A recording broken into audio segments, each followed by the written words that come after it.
You're listening to the Pace Radio Network here at paceradio.net. The views expressed by the individuals during this broadcast are their own opinions, and they may not be the same as those of their group or other organizations they may be involved with. All medical advice during our broadcast is not a medical opinion and should be checked with your medical physician.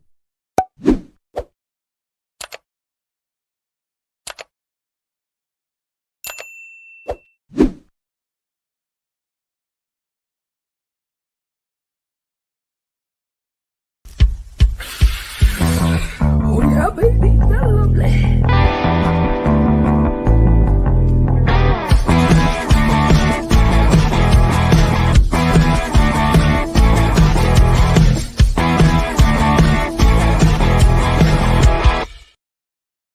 Good morning, it's June the 6th and welcome to Psychedelics and Cannabis Educational News, your cannabis and psychedelic news source found here at paceradio.net. Good morning, Glenn. How you doing? I'm doing good now. Had a little bit of a computer problem this morning. Well, hey, I'm glad we got it solved and we can continue to do the news. It took a while, but I'm here now. That's right. Yeah, exactly. So how's the new bike? New bike is amazing, awesome. I'm having a great time with it. It's nowhere near as fast as my old one, and I kind of sit on top of it instead of like in it. But Right. It feels like you're driving your couch, so it's good for real long distance trips and stuff. Well, as you said before, it's built for comfort, not for speed. Yes, sir. That's right. And, right now, probably comfort is more important to you. Yes, I would say so in my advanced age. Yes. All right. What do you say? We get started with the news. Sounds good. All right. Here we go. First headline of the day. This one comes to us from StratCan. Manitoba passes legislation to allow cannabis growing at home. Manitobans will soon be able to legally grow cannabis at home. The Liquor, Gaming, and Cannabis Control Amendment Act, which repealed Manitoba's ban on growing up to 4 cannabis plants at home, passed on June 3rd, 2024, and it's about time. The bill fulfills a commitment Manitoba Premier Rob Canoe made prior to forming government in late 2023, when the Manitoba NDP defeated the previous Progressive Conservative government. The ban on growing cannabis at home had been put in place by the Progressive Conservatives. Although the bill was delayed for several weeks, along with other legislation, due to delay tactics by the opposition, the proposed legislation received little pushback from the opposition, save for the newly elected MLA for Brandon West, Wayne Blanchard. He says he raised concerns at second reading in the House and when the bill was discussed in the Standing Committee on Social and Economic Development. In the committee, Balsine referenced his experience as the former chief of police in Brandon, Manitoba, in his concerns with the bill, saying he had seen many homes with extensive damage from indoor cannabis operations. What the hell does that have to do with 4 plants? I will never know. He's talking about illegal operations, the people who don't care about the house because the house is only there just to grow cannabis. And those accusations have been defeated in the Supreme Court of Canada. Over and over again. I've seen the same things used. And there is a thing, progressive, in the name, which it seems to be missing these days. Big time. Exactly. Okay, continue. The MLA also said he had concerns with children eating cannabis off of a plant, which... Wow, okay. They won't get high if they're eating it off the plant. It's not decarboxylated. But okay? you can tell them that till you're blue in the face and nothing will change. That it will lead to less tax revenue for the province because they will be growing their own. Well, is that a bad thing for people? No. That it will lead to the legalization of other drugs and that it will open the doors to organized crime. And this is the same crap again. You smoke a joint, you're going to be a heroin addict next week. Yeah, exactly. The organized crime end of things. So we've got 1,000 growers or, licensed producers in the country. And the other thing is if 4 plants growing in your yard is going to open the door to organized crime. I don't know where the hell that came from. How Wonder did if you he get there? thinks about the same thing about people who make their own beer at home. I guarantee you he doesn't. Yeah, I'm guaranteed he doesn't. Exactly. This says, he stated in the record committee, this legislation will be a segue for organized crime into very lucrative black market sales. And I believe that this will open up the doors for organized crime to find ways into this business and certainly gain further financial gains within our province. Belson expressed similar concerns when the bill was debated at second reading, asking who will monitor these grows and who will monitor the sale of the seeds to produce these cannabis products. What's he wants people to go around and expect to see that they only got 4 plants? And the other thing is, don't count your plants. Fuck, they've been trying to do that for 20 years with the patients. And you've been able to buy seeds forever. You can order seeds from anywhere online. Any place in Canada can order seeds. I can buy them at my local cannabis store. I was there yesterday, and they had the sign. Yeah, this argument is, all I can say is pure BS now. Oh, yeah. PC MLA Jeff Wyerton, who's the Red River North, had similar concerns. Can the member explain how the bill on how we can ensure that the cannabis grown in a private residence will not be blended potentially with dangerous additional substance that could hurt not only the user but the children in the home? And you could say, oh yeah, I'm gonna put dangerous substances in the cannabis that I'm gonna consume. Imagine. We have to eliminate water from homes because someone could put something in that water. Yeah, that's exactly. Absolute stupidity.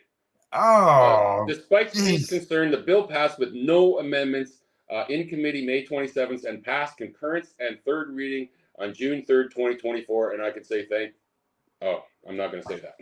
Yeah. The group challenging Manitoba's ban on growing cannabis at home filed an appeal earlier this year against a court decision to uphold the ban. That group, Toba Grown, has now suspended their lawsuit following the government's move to repeal the homegrown ban.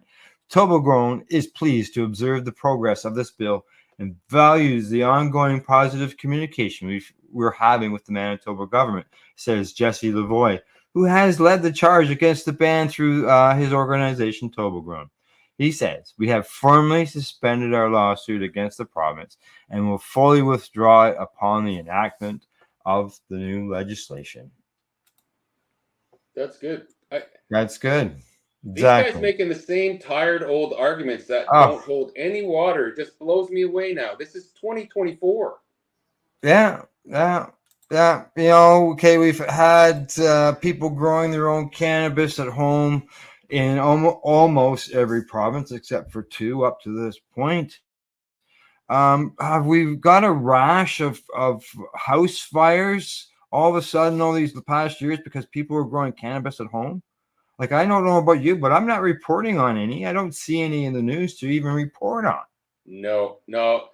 4 plants, and most people have them either in their backyard or they're in plants. They don't have huge lights and stuff. And organized crime, tell me organized crime is going to get involved and have 4 plants and 500 houses? You know what I mean? Like, yeah, they're already. If they're already involved. Those are those houses that he's talking about that are all destroyed. Yeah. Penciled everybody. Big brush. Everybody's the same way. But that's not what 4 plants does. 4 plants will... No, it's not. It's not. Exactly. All right, let's get on to the next story. I got a dog that's waiting. She wants to go for a walk. Growling at me. Okay, here we go. Next story up. This one comes to us from Science Alert. It says scientists find a cannabis compound inside a totally different plant. Scientists have discovered a cannabinoid, a compound in cannabis known as CBD, in a common Brazilian plant, opening potential new avenues to produce the increasingly popular substance. The team found CBD in the fruits and flowers of a plant known as Trema micrantha bloom, a shrub which grows across much of the South American country and is often considered a weed. Molecular biologist Rodrigo Moura Neto of the Federal University of Rio de Janeiro told AFP in June 2023. CBD, increasingly used by some to treat conditions including epilepsy, chronic pain, and anxiety, is one of the main active compounds in cannabis. The compound's effectiveness as a medical treatment is still under research. Neto says chemical analysis have found trema contains CBD but not THC, raising the possibility of an abundant new source of the former, one that would not face the legal and regulatory hurdles of the cannabis, which continues to be outlawed in many places, including Brazil. It's a legal alternative to using cannabis, he said, and I'm sorry, it's not. It's not the same. It's good that they found this, but it's not an alternative. Right. This is a plant that grows all over Brazil. It would be simpler and cheaper source of cannabinol. Scientists had previously found CBD in a related plant in Thailand, he said. Neto, who has not yet published his results, said he now plans to scale up his study to identify the best methods to extract CBD from trema and analyze its effectiveness in patients with conditions currently treated with medical cannabis. His team recently won a 500,000 Rio, which is about $104,000 US, grant from the Brazilian government to fund the research, which he estimates will take at least 5 years to complete. That's a pretty small grant then at $20,000 a year. The study in 2022 by market analysis firm Vintage Market Research estimated the global market for CBD at nearly $5 billion and projected it would grow to more than $47 billion by 2028, driven mainly by health and wellness use. There you go. Yeah. That's incredible. They're estimating $47 billion within 4 years. They always come up with these big numbers, hey? Yeah, I don't know where they're getting that one, but I don't know how you go from 4 to 47 in 4 years. Well, yeah, they're going to come up with a big number, and that helps it sell. But see what happens in time. The numbers they had here for Canada didn't come as big as they thought, and that's just overestimates, right? Unfortunately. All right, here we go on to the next story. This one comes to us from NBC News, and it says the FDA panel rejects first MDMA treatment amid deep concerns about flawed trials. And the committee members said that while therapy holds promise for treating PTSD, the trials were poorly designed. The Food and Drug Administration Advisory Panel on Tuesday declined to recommend the approval of MDMA, commonly known as ecstasy or Molly, as a treatment for post-traumatic stress disorder, a major setback for advocates who have long pushed to include psychedelics in treating mental health disorders.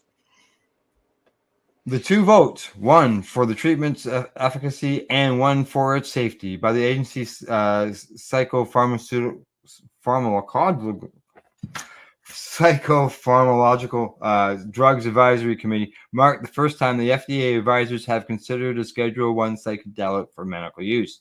If approved, it would have been the first treatment for PTSD in more than 2 decades. The votes reflected panel members' struggle to balance the need for new PTSD treatments against serious concerns about the data submitted by drug maker Lykos Pharmaceuticals, which they say was marred by inconsistencies, poor study design, and allegations of misconduct.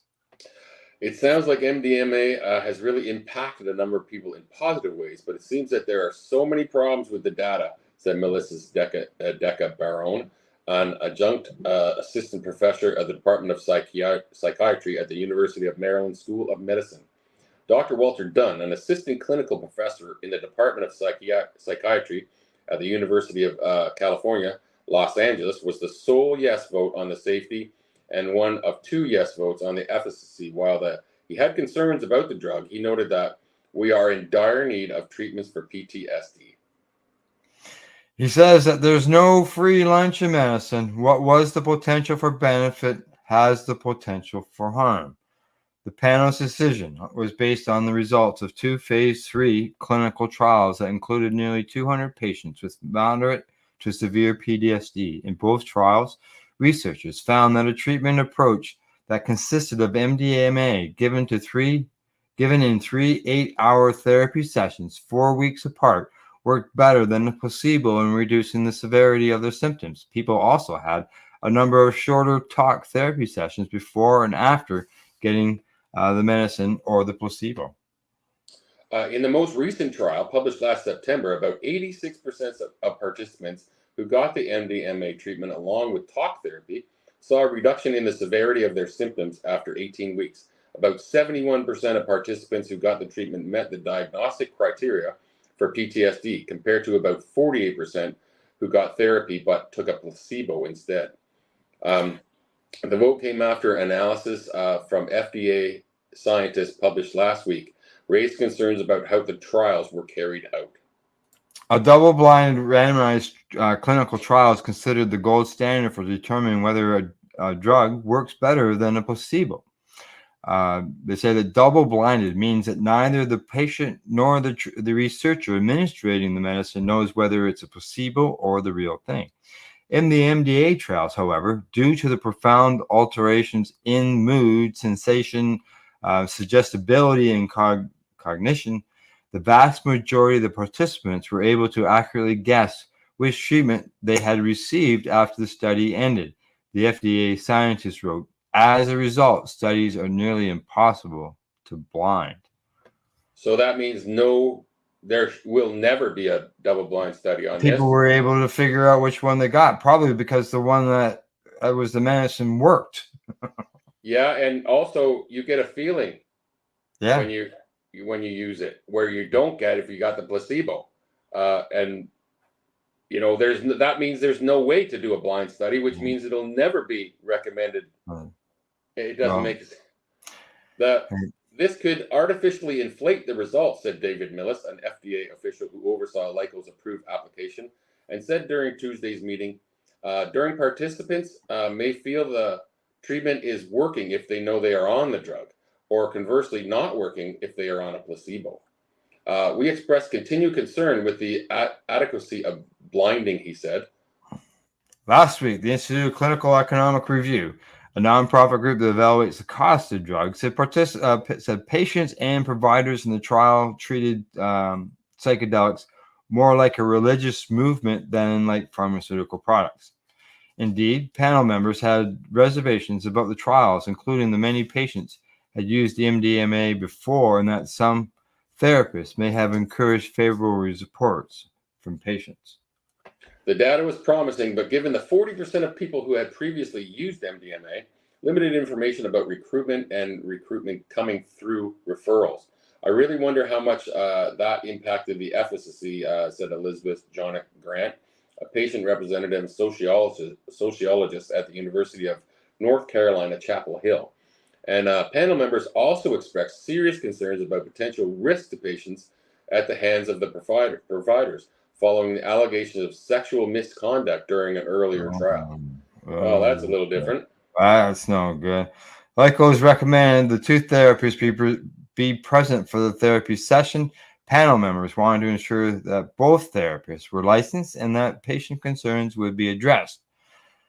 Kim Witzak, a consumer representative for the executive director of Woody Matters, says that we need a clear pathway for reporting. I've been around the drug safety issues for a long time, and I hear from harmed patients all the time. And the reality is, patients report, nothing gets done. The decision will now go to the FDA, which is expected to make a final ruling by August 11th. The committee's vote is only a recommendation, and the agency doesn't have to follow its advice, although it usually does. About 13 million people in the U.S., many of whom are veterans, have PTSD, according to the FDA.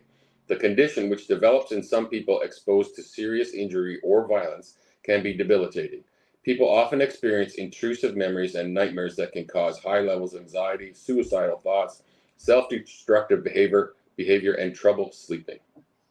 Talk therapy is the first line of treatment for the condition, either alone or in combination with one of the two antidepressants. Sertraline, which is Zoloft, or Paxil. However, data presented by the agency at Tuesday's meeting found patients often drop out with talk therapy alone. What's more, response rates to the medications rarely exceed 60%, and less than 20 to 30% of patients with PTSD achieve full remissions of their symptoms. Researchers are still trying to understand exactly how MDMA helps people with PTSD, but the drug is thought to work in part by quieting the fear and anxiety response in the brain, said David Alsam, director of the UC Davis Institute for Psychedelics and Neurotherapeutics. There you I've go. heard this many times from veterans themselves. A lot of people use cannabis for PTSD Yep. that I've personally met, and they have not always life-changing, but definitely positive changes. Yeah, positive changes are always good changes, right? Yeah.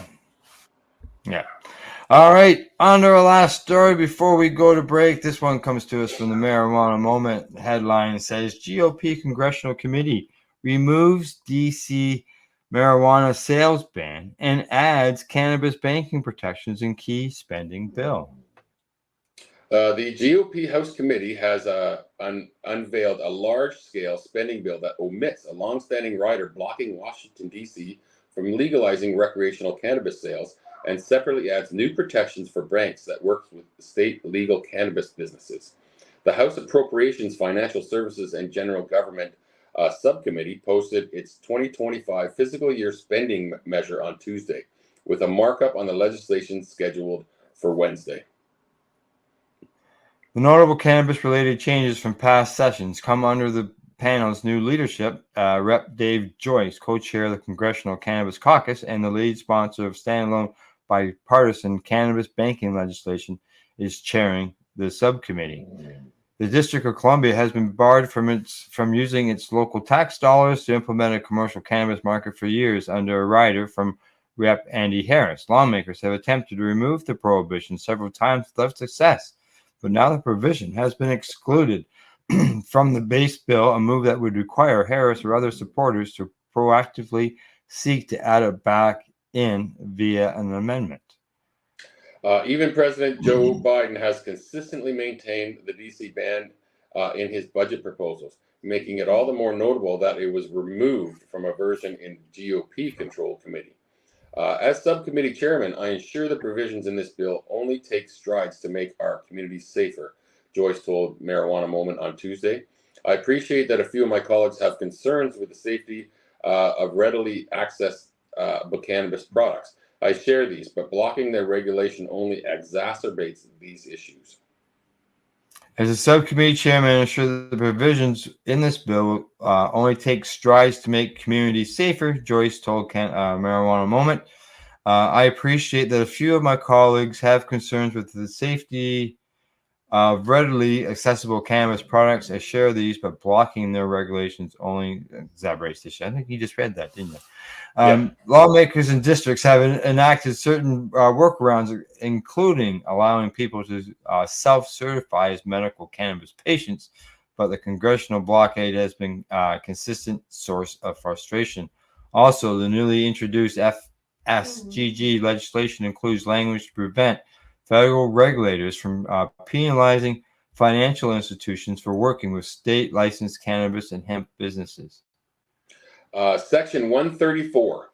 None of the funds made available by this act may be used to penalize a financial institution solely because the institution provides financial services to an entity that is a manufacturer, a producer, or a person that participates in any business or organized activity that involves handling hemp, hemp-derived cannabinoid products, or other hemp-derived cannabinoid products, marijuana products, or marijuana proceeds, and engages in such activity pursuant to a law established by a state, political subdivision of a state, or Indian tribe. In this section, the term state means each of the several states, the District of Columbia, and any territory or possession of the United States. The protections are less robust than the standalone Secure and Fair Enforcement Act, Banking Act that Joyce is sponsoring, as the restriction is only binding on agencies covered by the FSGG, which do not include the Justice Department and would only cover a single fiscal year unless extended. The congressman told Marijuana Moment that forcing cannabis businesses to operate in all cash is a magnet for violent crime, adding that his legislation remedies these issues for further safeguarding the safe adult use of cannabis, increasing the safety of cannabis businesses and their employees. Geez, I wish the federal GOP would understand all this stuff.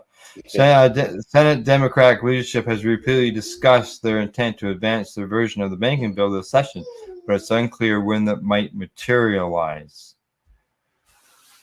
And the same appropriations subcommittee under Democratic control similarly amended the DC cannabis sales ban and included the banking section in a spending bill for the fiscal year 2022, but it did not make it into the final package. The current version of the legislation from the panel led by Joyce does include at least one drug policy provision that advocates oppose, including language preventing the use of DC local funds to manage a syringe exchange program. The bill also seeks to interfere in various other local policymakers in the District of Columbia, including abortion, contraceptives, assisted suicide, voting by non-citizens, firearms, vehicle emissions, and even right turns at red lights, highlighting the importance of removing the cannabis rider, specifically for Joyce, the subcommittee chair. Wow. Yeah. I don't know what this goes on for a bit there. Yeah. There we go. We'll finish that one off, and we will go for a break, and then we'll be back. And while we're doing that, maybe I'll have to take the dog for a walk because she's doing a lot of whining, man. So it's time to hear from our sponsors and for us to take a break. You're watching Psychedelics and Cannabis Educational News here at paceradio.net. We are people advocating cannabis education here at paceradio.net.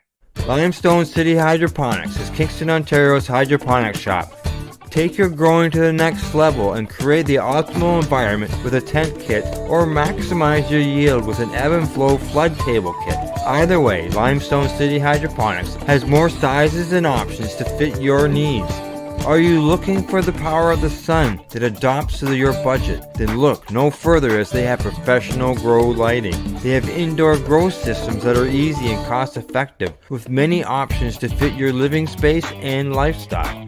Cultivate your growing potential. We have everything you need to succeed. And if you can't make it to the store, they offer local delivery to the greater Kingston area.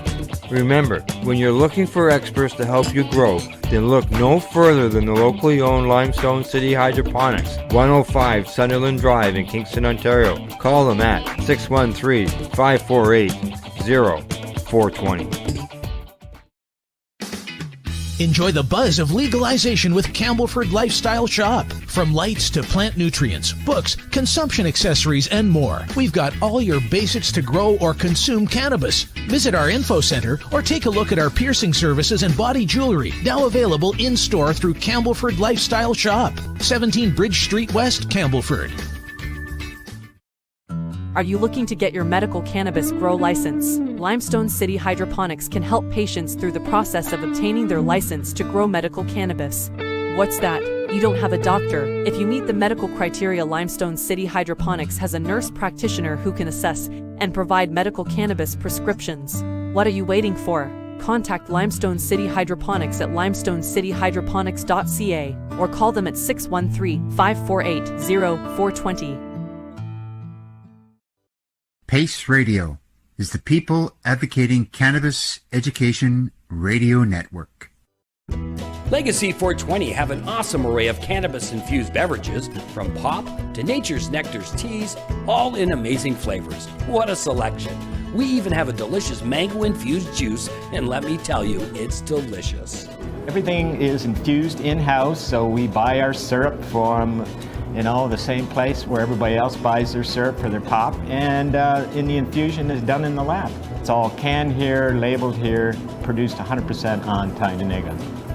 We have two lines of drinks. One is called our Nature's Nectar. That was our original line that we came out with, and then we also have a line under the Red E brand.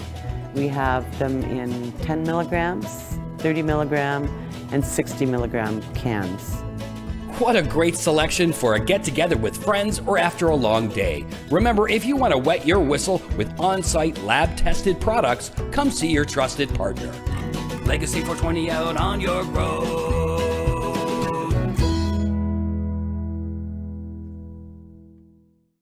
You're listening to the Pace Radio Network here at paceradio.net. Welcome back to Psychedelics and Cannabis Educational News as we get started on the second half of our program. What do you say, Glenn? Sounds good to me. We had some pretty interesting stories so far.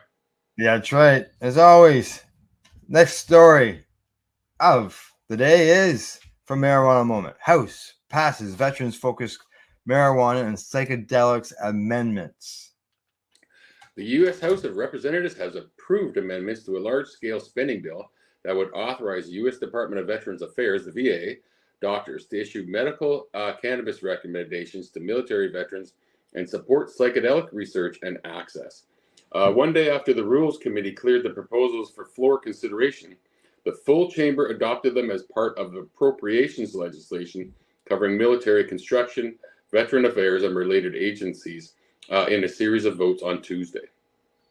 The cannabis measure passed in a vote of 290 to 116, while the two psychedelics proposals were adopted on votes. One of the accepted proposals from Rep. Brian Mast, Earl Blumauer, and Barbara Lee and David Joyce, who together are the co-chairs of the Congressional Cannabis Caucus, would allow veterans to access state medical cannabis programs and eliminate a VA directive barring the department's doctors from issuing cannabis recommendations. None of the funds appropriated in the otherwise made available to the Department of Veterans Affairs in this act may be used to enforce Veterans Health Directive 1315 as it relates to 1. The policy stating that the VHA providers are prohibited from completing forms or registering veterans for participation in a state-approved cannabis program, and 2. The directive for the Deputy under the Secretary of Health for Operations and Management to ensure that medical facility directors are aware that it is VHA policy for providers to assess veterans' use of cannabis, but providers are prohibited from recommending, making referrals to, or completing paperwork for veterans' participation in state cannabis programs. That's wild. Yeah. Number 3, the directive for the VA medical facility director to ensure that VA facility staff are aware of the following: the prohibition on recommending, making referrals to, or completing forms and registering veterans for participation in state-approved cannabis programs. My proposal amendment, I believe, is common sense. It allows doctors in the VA, those that deal with veterans, to give advice to their veteran patients, Mass said on the floor. That seems simple enough, but under the status quo, VA doctors are limited in essentially treatment options that they can offer to their patients, and treatments in their patients that are not veterans can readily access in many states. Unbelievable. Keep it away from the people who need it the most. Makes sense to me. Beyond the veteran population, the nation is turning the page on how we think about cannabis. It's become a key part of the medical system in more than 30 states. It offers law-abiding Americans a low-cost and safe option. Low cost is I'm not sure about that one. Yeah. Do not keep those who have fought for our country from accessing what is proven to be a critical tool for pain management. It is time for change. Veterans deserve to have access to every possible tool and the best medical options available and the best possible medical advice by their doctors. No members took the opportunity to speak in opposition to the amendment. Not even Representative Debbie Wasserman Schultz, the top Democrat on the relevant appropriations subcommittee, who has historically spoken out against the reform. Instead, Blumauer used time allocated to the opposition to express support for the amendment he's co-sponsoring. He says, "It's unfortunate the Department of Veterans Affairs is trapped in time, not giving veterans the full benefits of medical cannabis." He says, noting that the Justice Department has since moved to reschedule cannabis under federal law, recognizing its medical ability. Lee also spoke in favor of the amendment, stating that the VA physicians should not be tied when it comes to advising around medical treatments that are scientifically proven to be less harmful and less addictive. In a press release sent after the vote, Joyce said he is proud to push for the common sense effort to help our country's veterans access medical treatment. As the son of a World War II veteran who was wounded on the battlefield, I've seen firsthand the many challenges our nation's heroes face when they return home. We should be resolved to help expand access to treatments for medical challenges, both medical and physical. Our nation's veterans experience. I am glad to see this amendment pass the House to help eliminate barriers for alternative treatments and provide our veterans with the care they need to overcome the wounds of war. The amendment, which is also co-sponsored by Representative Jasmine Crockett, is based on a standalone bill, the Veterans Equal Access Act, which Blumhauer has championed across multiple sessions. It's advanced several times in committee and on the floor, but has yet to be enacted into law. Both the House and Senate included provisions in their respective Milcon VA Measures Act last year that would permit VA doctors to make the medical cannabis recommendations, but they were not included in the final package for the 2024 version that was signed into law in March. Another Milcon VA amendment from Rep. Jack Bergman, Lou, Corey, Derek, Van Orden, Ben Crenshaw, David Valadou, Morgan Ledrow, John Molnar, and James Mullen was approved on the floor that would encourage VA to support research into the benefits of psychedelics in treating medical conditions commonly affecting military veterans. Increases and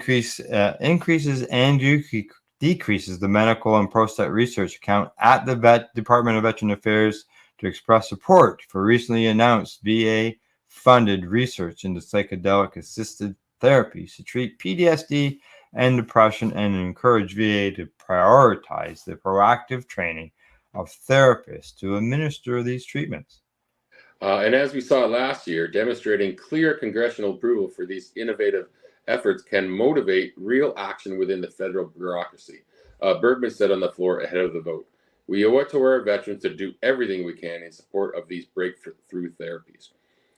Correa said that we've seen our nation's veterans continue to needlessly suffer suicides, mental health, opioid overdoses, and it's crucial that the VA do everything in its power to ensure that they have safe and scientifically sound and potentially life-saving therapies as soon as they are available and approved in the United States.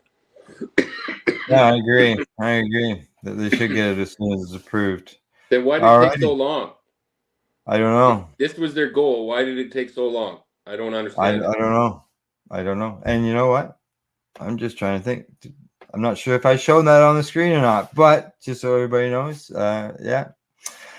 hopefully, as the veterans get their access as they need, and they can, be able to get their medicine. But I'm just always worried that something's going to trip up. It usually does. Because we've experienced this for years. Yeah. Oh yeah, exactly. It's just sort of the same thing over and over and over again. So takes one person to put one nail in the coffin, and that's it. Yeah, it can delay it for everybody.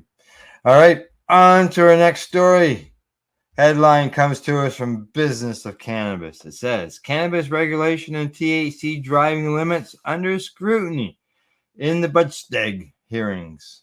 On Monday, April 4th, 2024, two expert hearings were held regarding the laws to amend the Cannabis Consumption Act and the Medical Cannabis Act, and the sixth law to amend the Road Traffic Act and other road traffic regulations.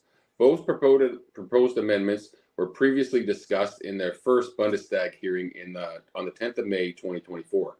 In both hearings, experts and parties provided their opinions to the respective committee on the amendments to the laws.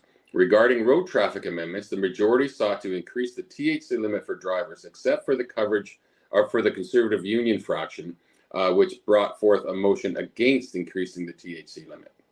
That's odd. A majority sought to increase the THC limit for drivers. Wonder what the existing one was. I hope we find out. I hope they tell us. Yeah, exactly.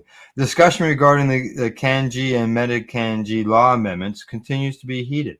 Professionals and industry experts criticize the overregulation of cannabis cultivation associations as it could strengthen the illicit market. The police union voiced its concerns as it sees cannabis legislation in the country as an immature project, and medical associations called for more targeted prevention initiatives to protect children and youth. The Health Committee held a hearing to discuss the CanG law amendments with a significant focus on cannabis associations. During the hearing, the German Hemp Association, the German Cannabis Business Association, and the Federal Working Group of Cannabis Cultivation Association criticized the law and its amendments, specifically regarding banning the offering of bundled services such as heat, electricity, energy, and the ban of multiple cannabis cultivation associations sharing the same location. What? That's really weird. The industry professionals pointed out that by planning further restrictions on cannabis cultivation association, the law would strengthen the illicit market as it would increase inefficiencies, costs, and time, thereby repelling the formation of many would-be cultivation associations. During the hearing, German police union highlighted concerns, however, that those were associated with the immature nature of the country's legislation and the issues related to controls of cannabis cultivation association by federal states that may differ state by state, may be too relaxed. I can hear a bee humming near me. She's the queen. Additionally, the Medical Association, German Medical Association, and the Professional Association of Pediatricians voiced their concerns regarding youth protection and called for more targeted prevention measures. Now, as far as the road stuff, here we go. In regards to the sixth law to amend the Road Traffic Act and other road traffic regulations, the Transport Committee and experts discussed the plan to introduce a uniform legal THC limit of 3.5 nanograms of THC in blood serum while driving. An increase of the THC limit was predominantly approved by experts. However, the German police union and the union fraction held an opposing stance as they feared that an increase would lead to higher traffic accidents.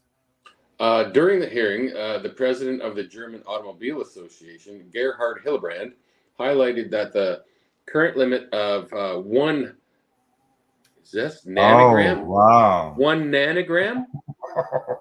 It's almost too small to measure. That basically, if you've smoked in the last month, you can't drive a car ever.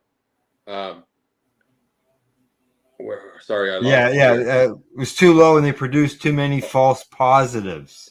Therefore, 3.5 nanogram per milliliter would be sufficient. Stefan Tynes, head of the Forensic Toxicology Department at the Institute for Legal Medicine at the University Hospital in Frankfurt and Maine, also shared the same sentiment.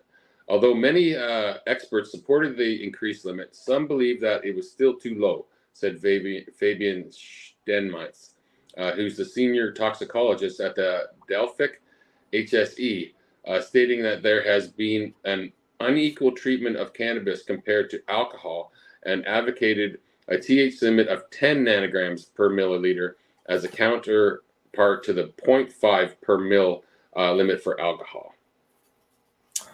On the other hand, the amendment to increase THC limit saw opposition from the German police union as well as the union fraction. Macro Schroller, the managing director of the Traffic Commission and German Police Union, pointed out that using saliva tests and additional screenings would be too costly, and that the current limit of 1 milligram is moderate and valid. It must be also noted that the union fraction comprised of Conservative parties CDU and CSU put forth a motion on April the 25th entitled For Vision Zero and against raising the cannabis limit in road traffic, aims to stop the THC limit increase, therefore imposing a driving ban for cannabis users.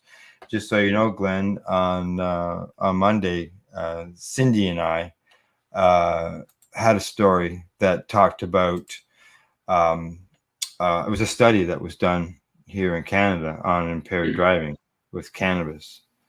And the average consumption was 7.5 milligrams. Some people had 10 milligrams. Some people had 5 milligrams. And in the end, there was no report of concerns about the dangers of driving. Now, Cindy and I both talked about the fact that we both know somebody who has consumed 10 milligrams of like through a gummy or something, and they found themselves feeling like they got pretty high. So, you know, for some people, 10 milligrams, as what they've suggested there, is pretty high for some people, but for a majority of us, it is. For medical users, I think it's probably way too low.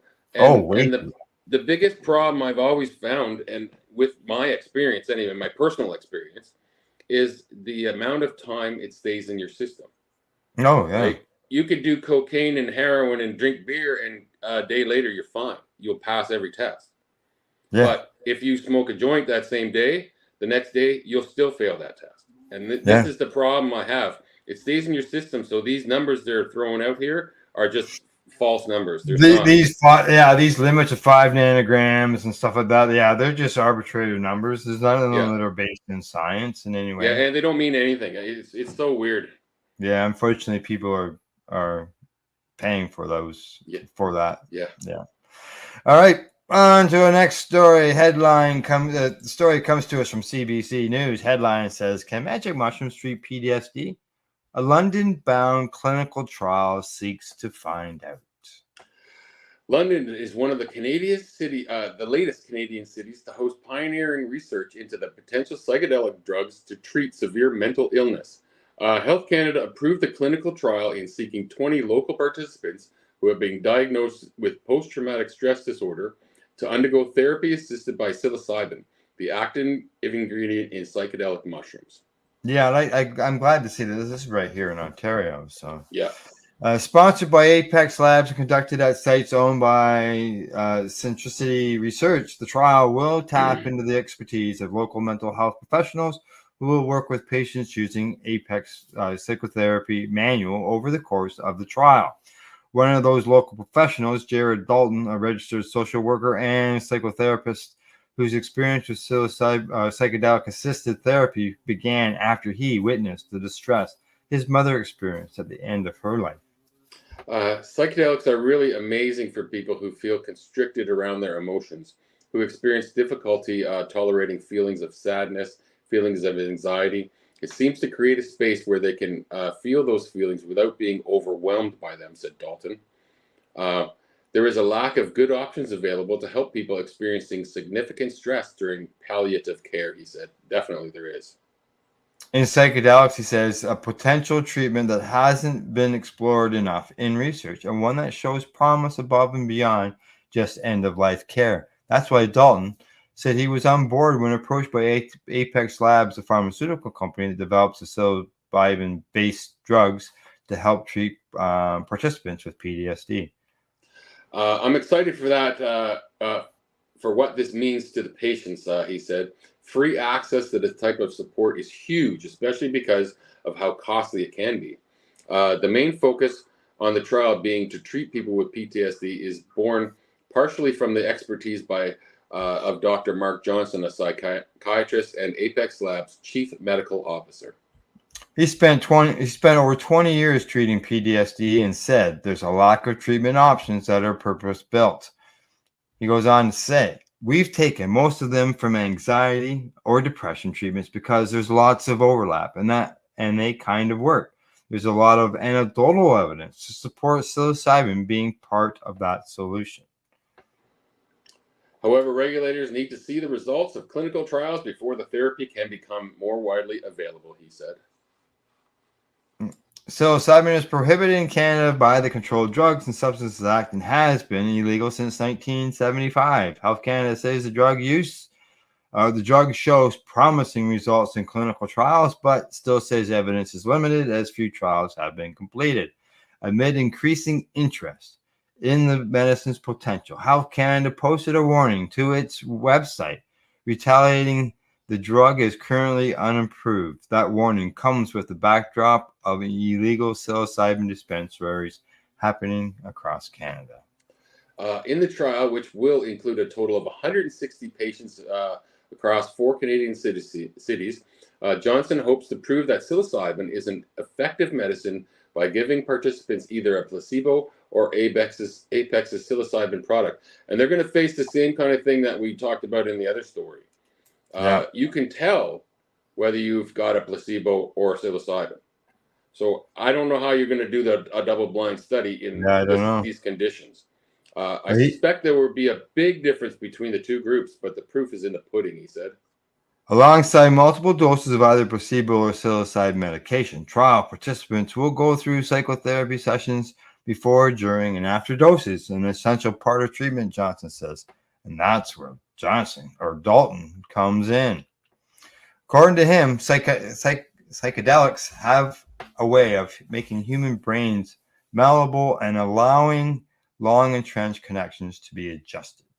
The brain is efficient. It does the same thing the same way over and over again. Psychedelics let us harness our ability to rewire our brains and make new connections, he said, adding that the neuroplasticity psychedelics promote means of psychotherapy can be more effective in treating severe problems. There's a state of expansion, and you get to decide what pathways you want to create. Still, it's hard to describe a psychedelic experience to someone who hasn't experienced one, he says. While most people experience them as a meaningful in some way, the way that manifests can be different. It could be spiritual or transpersonal or a feeling of rebirth, he says. And Dalton said he's confident the trial will be helpful not only to the mental health of participants, but the future of psychedelic medicine as well. I hope we can move to a place where between a patient, their doctor, and their therapist, they can make decisions about treatment that don't have to go directly through Health Canada's lengthy approval process, he said. And that approval process really sucks. It does. That's right. The trial is set to begin in the coming weeks. However, screening for potential participants has already begun. Typically, after clinical trials are completed and prove the drug's benefits outweigh its risks, drug companies can apply to Health Canada for approval to market them. There you go. It's good to see a study right here in good old Ontario. And, once somebody can say, oh, it's just some crazy lunatic in some third world country. But no, this is actual research done right here in Canada, which is good to see. And they're supposed to be doing this for years, but they've kind of screwed up the whole program. I've heard many stories of people who were approved for it, and then all of a sudden their approval's not there the next year. And the consistency in the doses is different, and the consistency in the mushrooms is different. People waiting 500 days plus for approvals, and then they get denied. And yeah. All right, on to our last story of the day, and I don't know, this headline sort of seems a little bit on the it's the one to grab your attention. A bit of a reefer madness headline. Here we go. This one comes to us from the Calgary Herald. It says heavy cannabis use didn't cause psychosis in Sundre killer, psychiatrist says.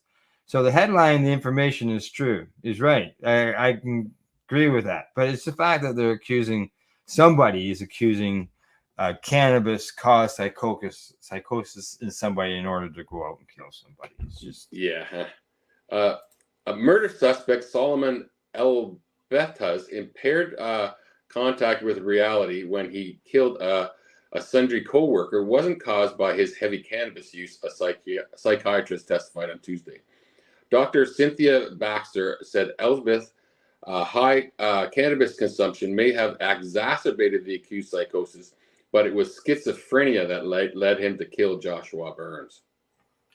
All this could be very much be due to cannabis use. The symptoms went away while he was in custody, Baxter said of Elbert's hallucinations and delusions that demons were speaking to him. But the symptoms didn't go away. And Elsbeth, 29, is charged with first-degree murder in the July 4th, 2022 death of Burns, his co-worker at the Sundre's McDonald's restaurant.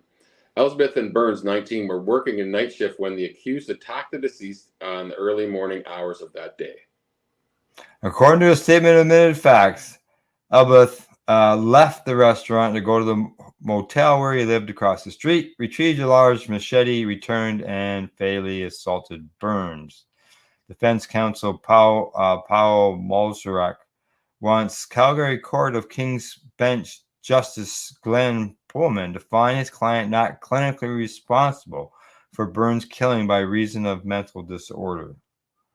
And Crown Prosecutor Vince Pignatore suggests that Elsbeth reports that when he reported hearing demons whispering to him, he was speaking metaphorically in keeping with his Muslim beliefs. People can metaphorically struggle with demons, Pignatore suggested. But Baxter said she raised the possibility with Elsbeth's brother, Omar, of whether the accused believed that evil forces and demons were driving events around him, comprehended to his beliefs. I asked the brother if those were in keeping with their family beliefs, that their religious beliefs, and he said absolutely not. They were outlandish, Baxter says. She said Elsbeth shows signs of schizophrenia no later than 2021. The accused believed his co-workers, including Burns, were conspiring against him.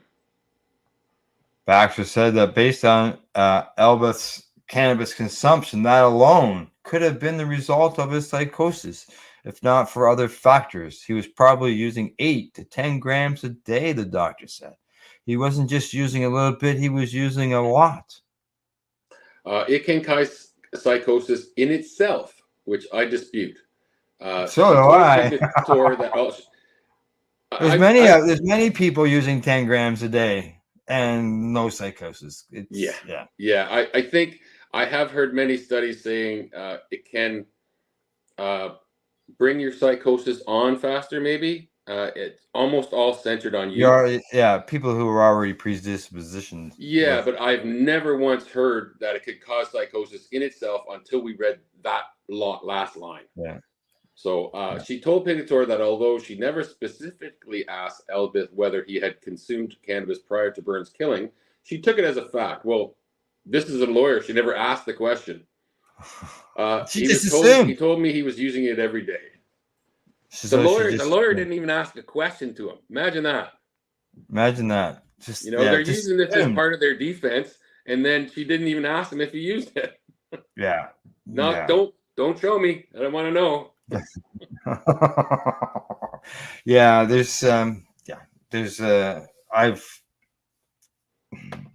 That's a famous lawyer thing. Don't ask the question if you already know the answer. Exactly. Don't want to know the answer. One of those two.